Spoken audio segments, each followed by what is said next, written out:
Welcome everyone to On Our Couch. So for those of you who have listened or watched before, what we do, my co-host Sue and I, we want to have an opportunity to talk with super smart people about really interesting topics. And the intent is to have a great conversation, to learn a little bit more, see if we can apply it in our work or just really have the experience of actually learning something that we may not know a lot about or want to learn more about as well. So introductions, my name's Damien O'Malley. I'm the founder of OMC Group, and what we do is we help people work better together. So we focus on leadership and strategy, team effectiveness, but fundamentally the outcome that we're looking for is how do we help people work better together. So you've got a long and varied career. Before I introduce Leesa, maybe just quickly, your career, your 30 plus career, and you started very young, obviously. Correct. Thanks, Damien. And so everyone, if you haven't worked out, there's a connection between Damien and myself. So I'm the older sister, hence his reference to the 30-year history. Little brothers continue to always tease their big sisters. So there you go. So I was fortunate enough to go to the best university in the world for 30 plus years, which was the Westfield Group, and have a multiple of roles throughout that period of time, from marketing to centre management, facilities and sustainability, and to general management. So it was a really great school to go to for 30 years, and I refer it to a school because I think unless you go into whatever job you're doing with an open mind and wanting to learn things, then you're never ever going to be successful. So for me, that was a really great opportunity, and something that I've leaned on now as I've left that business to sort of go and work on my own in what I would call a portfolio career. It's amazing how many of those great life lessons and professional lessons that you learnt in being part of such a large organisation. So yeah, that's my story, and I'm really looking forward to our chat today. Yeah, terrific, great. And Leesa Soulodre, thank you so much for joining us. So welcome, and I'll get you just tell us a little bit about yourself in a minute. But when I was looking through your CV, I got tired. And because it's pretty comprehensive. So normally in Hong Kong, and I'll let you tell us where you are in a minute, but general partner of At3i Capital, board and co-founder of Ruben Technologies, board advisor for Stratify Care, Viewmind Inc., and Co-Ventures and Proxima, the investment committee for Mandalay Venture Partners, partner in She Loves Tech, entrepreneur in residence, also entrepreneur in residence of MedTech and House of Deep Tech, adjunct professor of practice, and adjunct faculty member at Singapore Management University. So that is and that's normally 3 or 4 people's CV. So, and I know that's not everything that you've done, but so maybe tell us in 60 seconds, maybe introduce yourself and who are you and what's your why. Yeah, so I love Sue's story about being born in the Great School of Westfield. I was born in the Great School of the Australian Army, where I walked out of a hospital where I had been training to be a nurse to join the military as a medic, and rolled my truck down the side of a mountain on an exercise and didn't walk for a year. And that gave me, who was once prior a budding half marathon runner, a really great lesson in life.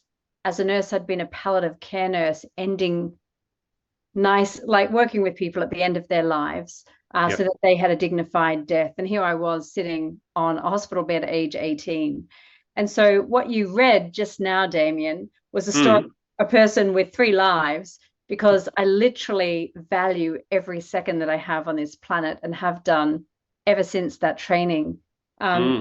Accidental venture capitalist, because I walked out of the army into the arms of Jody Rich and Bradley Keeling to build OneTel, which back in the day was a incredible telco during deregulation, where we went from 0 to 100 million a month in revenue and IPO'd on the Australian Stock Exchange. And I got out on the back of that IPO and continued to kind of pioneer, launching the first Australian insurtech, building the first iHome, St. George Online Banking, anything that was new and exciting and deeply technical, I just grasped with open arms. And I've spent the last 25 years of my career scaling companies across borders and really being one founder helping another founder. And I think that's really the core strength of Aussie mateship, right? At the end of the day. And it's my story. Fantastic. It's a great story. And maybe just to clarify, where are you now? You're normally in Hong Kong, but I know you have a very international life. So where are you now? Yeah, in fact, I spent the last decade building the smart city of Singapore, and in the middle of COVID, moved here to Luxembourg with my husband, where with my children now, we're building the smart city of Luxembourg. Oh, fantastic. So you're actually in Luxembourg permanently now? Yeah. Oh, awesome. Oh, that's great. Cool. Thank you so much for joining us, Sue. So, Leesa, I'm just interested in smart cities. I think that's a terminology that people often hear about. Can you just sort of explain what a smart city is as such? Yeah, and it's really funny, Sue, because I just did a 15-week study to work out how do I market my fund, which invests in smart city stuff. And what we realized is that people don't actually know what it means from one city to another, because what's a smart city for me might be a completely different smart city for you, just because our countries have completely different geography, perhaps have completely different borders, and most often a completely different infrastructure that they can apply or rely on. And so a smart city in the context of Singapore is a city built on the back of a digital fabric that allows us to connect everything so that from point A to point B, we have a digital sense of what is happening on that platform, be it in a hospital, in an energy utility, in a automated vehicle, in a university. No matter how we live, work, eat, move, or play, we are digitally connected. And I really enjoyed building out the smart city of Singapore because we really had an opportunity to take everything from analog to digitalization, which is taking something from analog to digital transformation, which is that end-to-end process of digitalization. And I think one of the interesting facets is when we think about taking something from analog to digital, how do we think about that? And what part or role should we play as humans now in that process? And so being in Singapore, I had the opportunity to look at masters versus robots. Where do we deploy humans? Where do we deploy robots? And where might we be better off doing that together?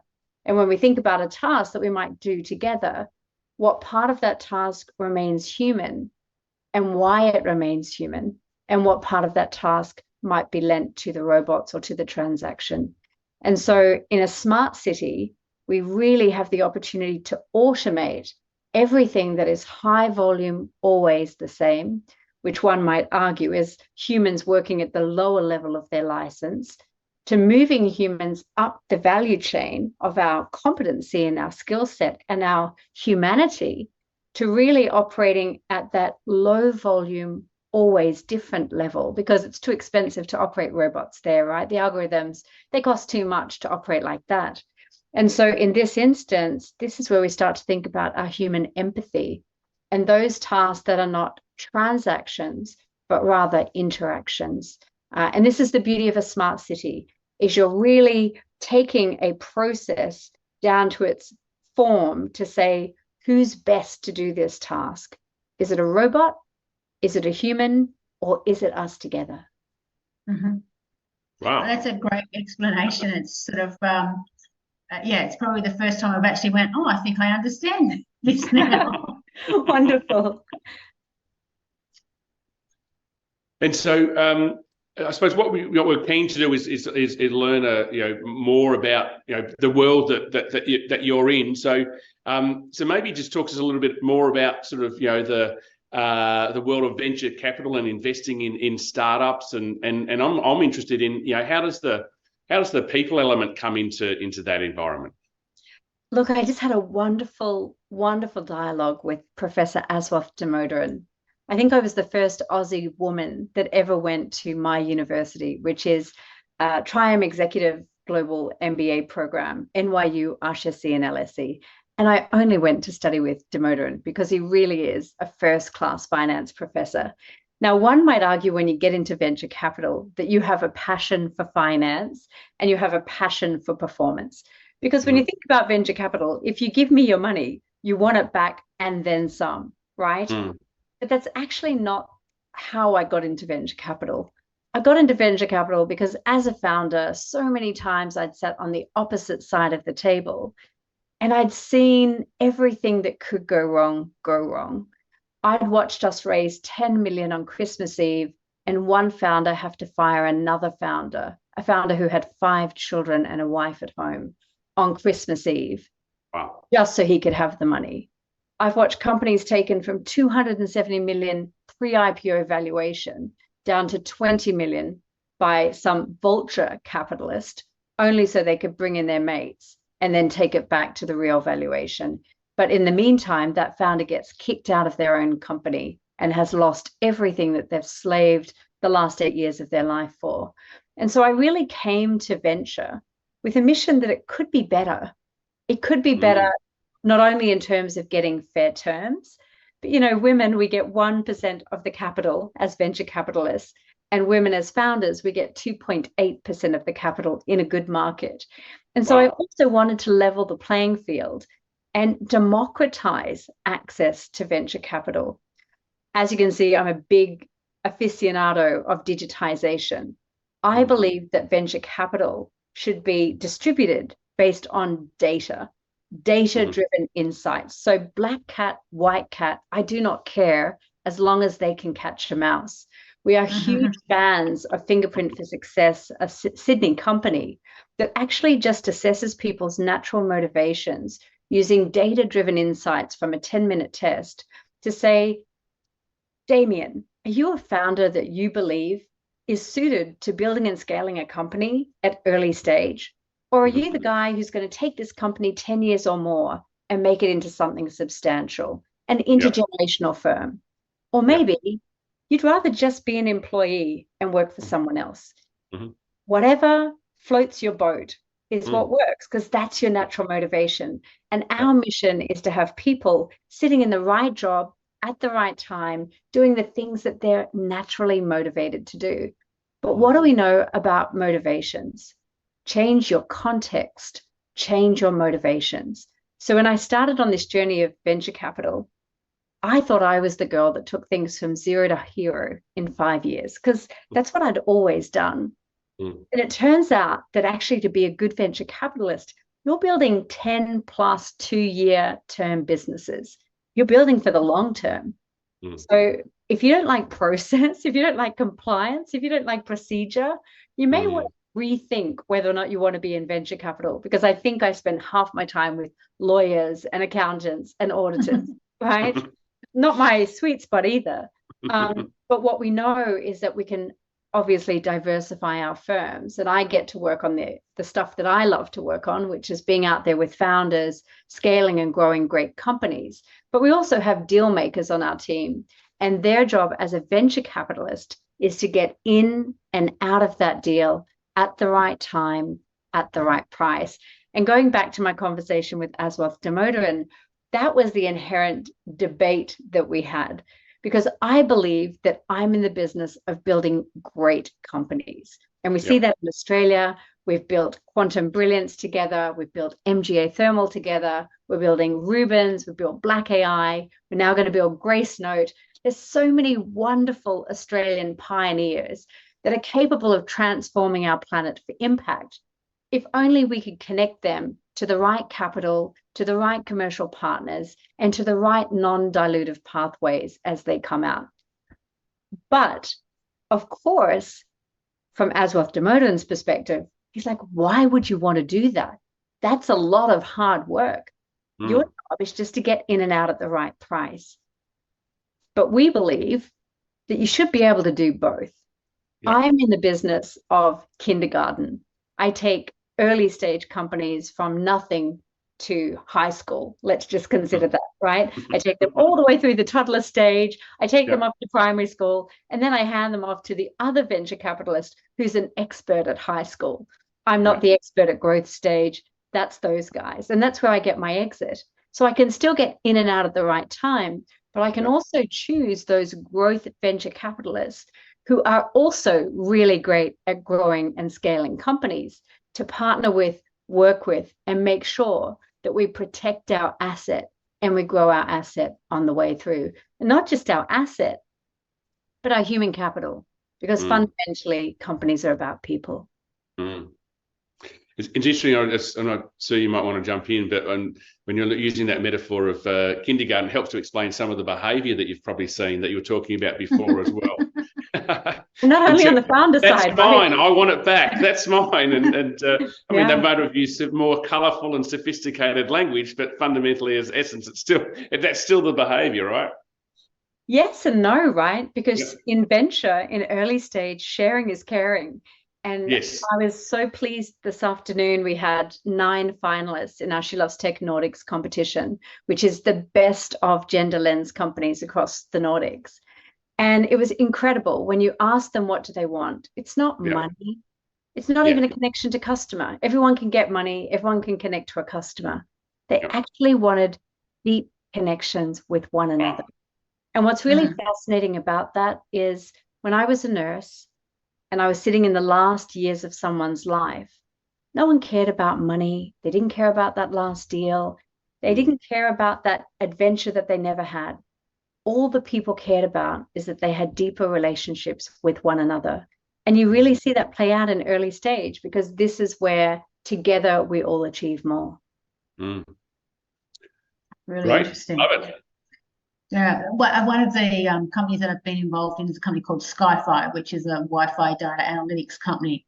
It's in Australia, started in Australia, and obviously has a small footprint in the US and the UAE. And again, that's really always a challenge. Is that the first bit of growth is probably. It's not easy, but it's easier.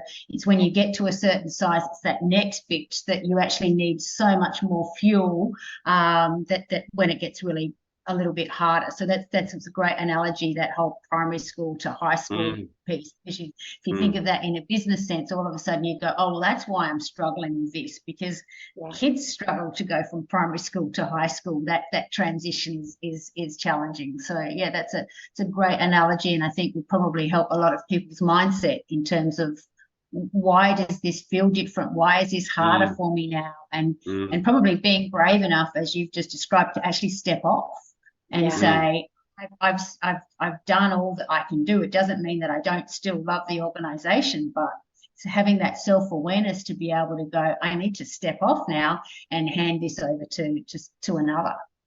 Yeah, and it's really fascinating because I invest in deep tech. And what does deep tech mean? It means that it has a patent or a data moat that protects it, or we aspire that it protects it. And what's fascinating about deep tech is that's usually a research scientist PhD project that we've spun out of a lab that took probably decades to get out of that lab in the first place. And what's fascinating, as you take them out into that early stage ecosystem, you're not just taking them through, kindergarten and then through primary school, but you're actually having to truly transform them from being someone who focuses on the science to having to think about that commercialization piece. And, that's a craft, that's an art.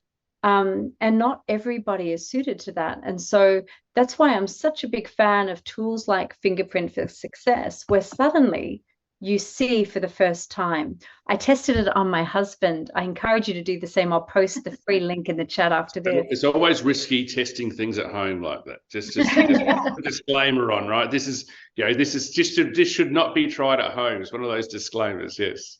But it's something so simple. So in the last 3 years with the National University of Singapore, I'm not worried about making an investment in that amazing cybersecurity company, Detexion. I'm worried about whether or not I can scale that company and get access to talent, right? It's all about talent. And what's fascinating is when you use a tool like Fingerprint for Success, not only can you understand whether or not you have a cohesive team, and a cohesive team, as we know, is not people that all look, talk, and are motivated to the same things. It's having a diverse team that is entirely complementary, that has enough differences that it creates outperformance, and that we understand how to work within those differences. When we did that same research in Southeast Asia, we did 2 pieces of research. The first was to say, what are people afraid of post-COVID? Are we afraid of getting sick? Are we afraid that we're going to lose our job? Are we afraid of the fact that we don't have skills and the robots are taking over? You know, all these things that you hear about. Actually, people are not afraid of most of those things. People are afraid of not having the right presentation skills to communicate effectively with people of other cultures. People are afraid of climate change, of war, of political instability, because they know they don't have the complex problem-solving skills to cope through that. We just ran a climate change internship for students in the University of Auckland and the University of Wellington. And it was a wonderful 5-week internship where we were calculating GHG emissions for great companies like MGA Thermal. And in this space of 5 weeks, these guys had a flood, they had an earthquake, and they had a cyclone. And I remember we were living in the metaverse doing this presentation, and they held their phone out the window, and there was a guy rowing past. They're on the 2nd floor of their building, rowing past in their boat. And here they are in my metaverse, right? Going to work as if they're going to work every day. But, you know, everything around them was flooded. And it's so incredible that we ask people to consider that this is the new normal. You know, we've got fires raging, cities flooding. The things that people are afraid of today really matter to me. Because in order to get economic development, we know that a founder, especially take a founder in Victoria, for every dollar that a runway founder created, $1.80 was created in the Victorian economy. Hundreds of taxable revenue-based jobs were created in that community. And each of those jobs had a flow-on supply chain and consumption effect throughout the city. And what we saw over time is these communities, they got stronger. We see intergenerational changes. You know, that person like me who was the first person to go to university, but now in that family is not the last because the other brothers and sisters follow on. Yeah. And so we know that entrepreneurship can absolutely transform the fabric of our communities. But when we think about why digitization, why smart cities are so important to us, and why I need to keep investing in this space, is because while our students are graduating from universities without the confidence that they have the skills to cope in everyday life, I want them, like you said, Susan, to have the courage to get out of that lab and become an entrepreneur, to put their entire financial well-being at risk and to give it their all. But we don't give them the skills, we don't give them the competencies, we don't give them the access to talent. And guess what? Economies have natural dilemmas. One is geography, a sheer nature of how many humans you can stick on a piece of land. We have a finite amount of immigration that we can take into a community. We have a finite amount of tax. And we have a finite amount of babies being born, let's face it. Here in Singapore in 2018, there are now more elderly people in the population than working people. So with these 3 economic constraints, what is the opportunity we have to drive economic growth? The only way to disrupt that is through digital transformation, through masters and our robots. That's how we get 10x outperformance. And so this is why we are investing in smart cities. This is why we're investing in grassroots economic development. This is why we're investing in climate change. And just on that theory of sort of disruptive technology, you know, how long does it take for a new segment? Is there a formula that actually says, okay, this is no longer disruptive now? Like, when does the definition change? It's an excellent question. We know that for a company to go from invention in a lab to IPO, the average time today is 13 years, right? And so if you want to create a new segment of the market, first of all, to have a new segment, there has to be more than one. Take generative AI. OpenAI can't be the only guys. We've got Cohere, we've got Anthropic, right? We've got so many players now that are coming into this ecosystem and now building onto the back of. When does that become a true segment? At least where there is enough competition to create adequate supply and demand. We have these hype cycles, right? I was just looking at it today, where is generative AI on the hype cycle? And it's right at this peak. And Aswath Damodaran yesterday was telling me that if you get into generative AI now, you're getting in at the top of the peak, right? I'm not getting in at the right time. Yeah. I would argue differently. I don't believe that my economics are going to be returned from only investing in OpenAI or Cohere or Anthropic or X.AI for that matter. My economics are going to be generated from all the picks and shovels that go into that industry, from all of the suppliers that serve that sector, from all of those founders that are building their new companies on the back of those platforms, like Gracenote in Melbourne. These companies have the opportunity to give us massive outperformance because we're taking them from 0 to hero, right? So we're getting that massive 10x curve. Whereas these large organizations that are building those huge language models, they're having to invest tens and tens of millions of dollars in generating just one algorithm. And so clearly, and the performance caps that go with that, thanks to large, big cloud companies coming in to buy them, those performance returns for us are going to be constrained. Notwithstanding that, getting access to invest in those opportunities are constrained. So we have this incredible opportunity, going back to your agenda, to co-create these new segments of the market. We just did this Battle of AI at SMU Cox Business School, 15 weeks in the tank, sifting the entire global ecosystem of startups to work out where are the best places to invest and how will we drive the economy with these investments. And what was fascinating for me is that I believed that our future was to first take a massive stake on OpenAI, but actually X.AI and that entire Elon Musk ecosystem that affects how we walk, how we breathe, how we energize our home, how we travel through a city, how we travel to space, all of these things, these brain chips that we're putting in our head to control everything in our universe. This is a man with clear vision. And when we think about a smart city, we're thinking about the safety, security, and surveillance of a smart city. Think in his terms, SpaceX. We're thinking about healthcare. In his terms, think Neuralink. We're thinking about transportation. Think Tesla. We're thinking about the Boring Company in terms of transportation. So along the entire value chain of how we live, work, move, and travel in a smart city, Elon Musk has already thought about that and has already anchored a significant company in every single one of those domains. And now what you see is entire communities of brand new companies building onto the back of his infrastructure in his community. And that's how I see new segments emerging. And once again, people who want to disrupt a value chain to move us out of a silo-based economy into a platform-based economy, because on the fabric of a smart city, everything lives on the platform. And there are two levers for disruption on the platform.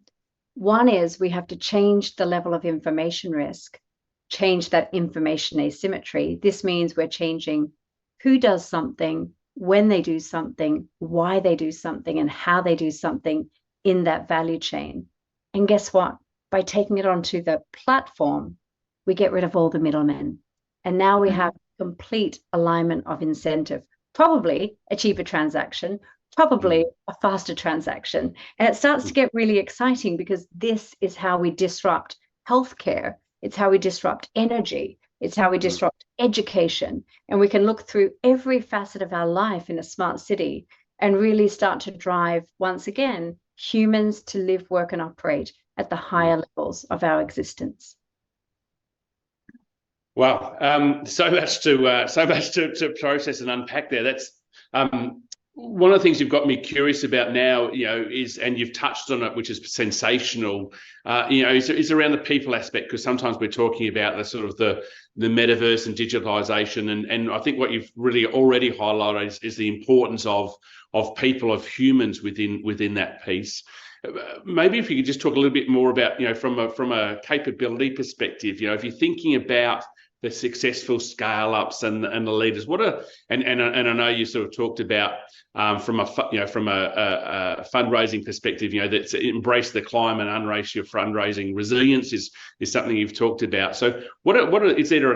If you're thinking about a successful entrepreneur and scale up, is there key qualities that you see, key capabilities that you see? Yeah, and look, I'm a scientist at the end of the day. It has to be based on research. And yeah. I think the work that Michelle Duval has done in Sydney, looking at 30 years of what are the success factors, the je ne sais quoi, that make us successful entrepreneurs or that make us failing entrepreneurs. What were those characteristics? And once again, she really was able to bucket that into that founding team that was capable of building and exiting within 5 years a company valued between 6 million and 1.2 billion versus a company capable of scaling 10 years or more. And it's interesting, obviously, if you're going to get something out of the gate and create it from nothing, you have to be really high on initiation, right? Because you got to get up and make it happen every single day. The second thing you have to be really good at is having effective communication skills. You can see how I feel by the look on my face. Not a trait that works very well in Asia, which is a culture that is very neutral in its communication. But for founders, if we're going to inspire you to walk our path into something that does not yet exist, I've got to win your hearts and minds, and you have to be able to trust me. And to be able to trust me is demonstrating effectively my communication. The other thing that a founder has is this ability to have big picture thinking. Why did I build 4 companies at the same time? There's a reason for that. I was building companies across the entire value chain of venture capital. I don't need to only get in and out at the right time. That's what R3I Capital does, because R3I Ventures works with governments, works with academia, works with corporations on building that economic development into the fabric of the ecosystem. And the House of X gets to build great companies. And R3I Impact Foundation gets to invest philanthropically in all those guys in the lab. I was really thinking big picture. But did you know women have a natural affiliation, probably no wonder, for big picture thinking? We're always juggling 27 things at the same time. Men are really great, a natural affiliation for detailed thinking. And it's not one or the other that's better. But clearly, when you're trying to get things out of the gate, trying to build from nothing, also having a woman on the team can be very helpful. And so having a team that is motivated towards big picture thinking is very important. And when we think about scaling a company 10 years or more, as you can imagine, other things become important, like procedure, like attention to detail, like compliance, like attention to time, all the things that those early stage founders don't really care about. Why? Because they're constantly inventing and reinventing to get to that MVP. Whereas once you're at the growth stage and you're scaling that company 10 markets or more, it's all about getting efficiencies of scale in the time it takes to do something, the price it takes to do something, and the quality of that something. And so those 3 levers are constantly being pushed and pulled every time you move one or the other across those 3 points. So these are the key attributes and characteristics of what make up early stage entrepreneurs versus late stage entrepreneurs. And really, when you think about it, in these current climates, you talked about getting access to capital. Access to capital is just so fundamental when we think about the highly regulated industries, where I come back to my smart city. If you're in the business of healthcare, it's highly regulated, or energy, or mining, or education even. All of these very facets that look after our basic human existence are all very regulated sectors. And when things are highly regulated, they always cost more. It always takes longer. And so there's a lot of risk that pioneers walking into these industry sectors have to bear. And unfortunately, especially in small markets like Australia, there's just not enough capital. Why? Because you're in a small market. So I'm a huge fan of taking amazing Australian founders out of a small market into a big market like Luxembourg, where we can pump them full of non-dilutive capital that are made available by the EU. And then we can take them to the biggest market, which is the US, for the exit. And there's the arbitrage for the Aussie founder coming out. Wow. That's sensational. And sorry, you go, Sue.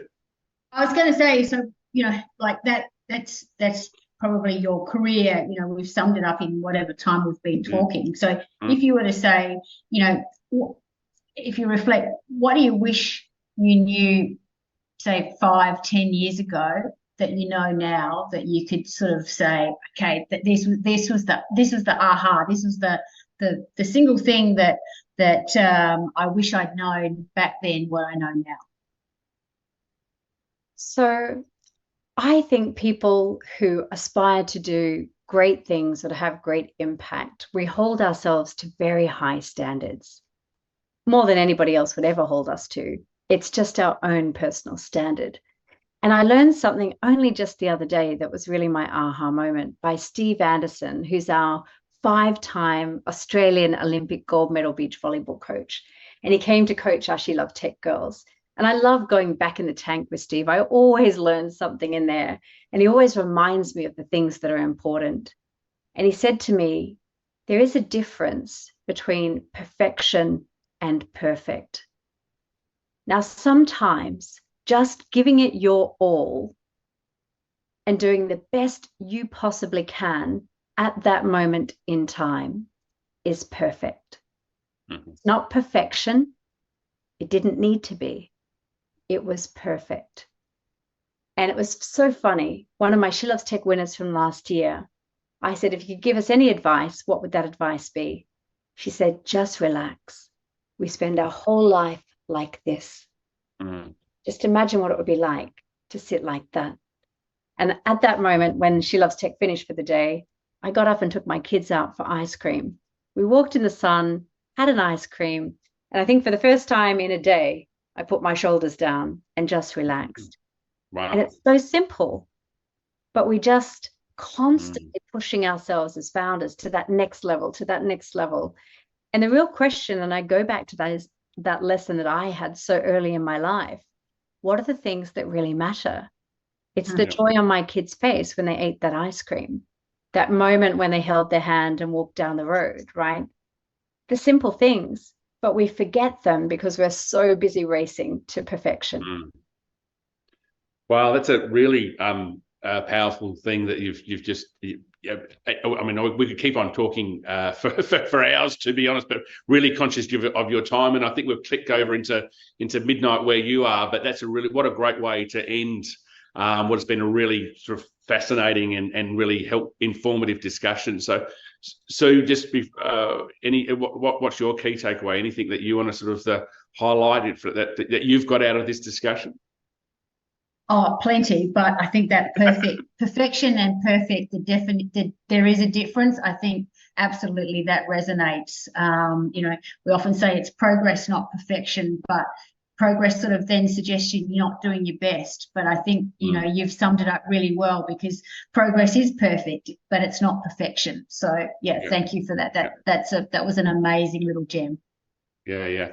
And for me, as a sort of earlier on, you talked about actually being really conscious about, that where we're the human interface and where we're making conscious decisions about what's the right value that the masters and the robots have, and making that a really, it sounded like a really authentic, genuine, morally based decision, which is something that's I found quite heartening as well. So, hey, Leesa, thank you so much for this. Has been sensational. And as Sue said, we've both got a lot out of it. And what comes through clearly is your passion, but also your generosity as well. So thank you very much for spending time with us.